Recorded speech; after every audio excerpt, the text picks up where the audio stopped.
NDA భాగస్వామ్య పక్షాల parliamentary party భేటీ ప్రారంభమైంది. ప్రధాని నరేంద్ర మోదీ సమావేశానికి హాజరయ్యారు. పార్లమెంటులో ప్రతిష్టంభన కొనసాగుతున్న నేపథ్యంలో ప్రభుత్వం నిర్వహిస్తున్న ఈ కీలక భేటీ ప్రాధాన్యం సంతరించుకుంది. ఇందులో భాగంగా ప్రతిపక్షాల విమర్శలపై స్పందనలు, పార్లమెంటులో అనుసరించాల్సిన వ్యూహాలపై ప్రధాని మోదీ ఎంపీలకు దిశానిర్దేశం చేయనున్నారు.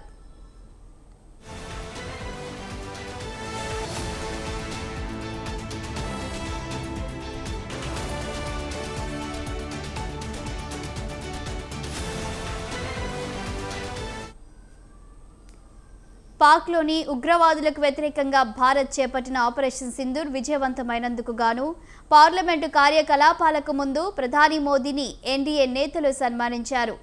మరోవైపు ఈ భేటీలో కేంద్ర ప్రభుత్వం ఏదైనా కీలక నిర్ణయం తీసుకునే అవకాశం ఉన్నట్లు సంబంధిత వర్గాలు చెబుతున్నాయి.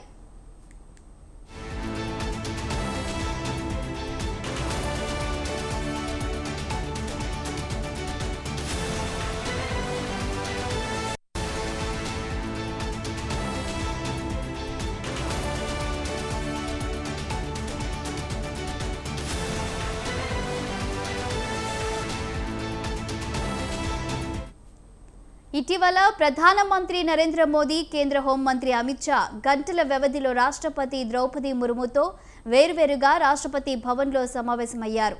ఈ వరుస భేటీలపై ఎలాంటి అధికారిక ప్రకటన రాలేదు. అయితే జమ్మూ కాశ్మీర్కు రాష్ట్ర హోదా పునరుద్ధరణ అంశంపై చర్చించడానికే భేటీ అయినట్లు ప్రచారం జరుగుతోంది.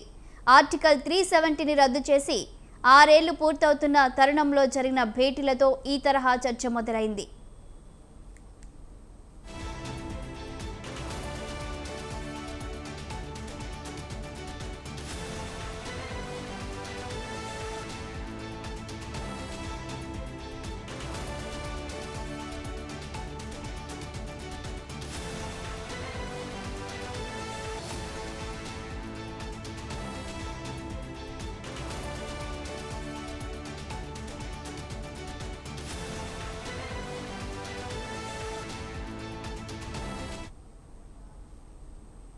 అయితే ఈ ఊహాగానాలపై జమ్మూ కాశ్మీర్ ముఖ్యమంత్రి ఒమర్ అబ్దుల్లా స్పందిస్తూ నేడు జరగనున్న ఎన్డీఏ పార్లమెంటరీ పార్టీ భేటీలో జమ్మూ కాశ్మీర్కు రాష్ట్ర హోదా కల్పించడంపై చర్చలు జరుగుతాయని తాను అనుకోవట్లేదని అన్నారు.